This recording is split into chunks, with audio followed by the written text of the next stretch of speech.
Moi, je suis pas mécontent de ce retard parce que, vous savez, enfin, on a eu tendance, nous, Tunisiens, je vais vous donner le point de vue tunisien, à beaucoup attendre de la presse française. C'est-à-dire que, quand on parle entre amis en Tunisie, alors, est-ce que Le Monde a fait quelque chose sur ce qui se passe en Tunisie? Est-ce que Libé a fait quelque chose? Est-ce qu'on en a parlé à la télé?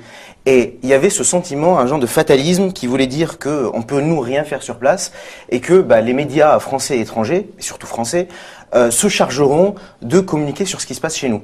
Et là où moi je vois une vraie révolution, plus qu'une révolution médiatique, mais une révolution journalistique et démocratique, c'est que les gens ont pris leur smartphone, ont pris leur portable et ont commencé à faire du journalisme citoyen. D'abord parce que les journalistes tunisiens ont essayé de faire leur travail, mais vous connaissez les conditions dans lesquelles ils essayent d'exercer leur profession, mais chaque citoyen est devenu en Tunisie un journaliste et un relais à la fois pour les journalistes tunisiens et à la fois pour les journalistes français. Donc, et quelque part, merci les médias français pour ce retard à l'allumage, quoi. Presque merci, et vous voyez que les premières images qui sont arrivées sont des images qui ont été prises par des citoyens tunisiens.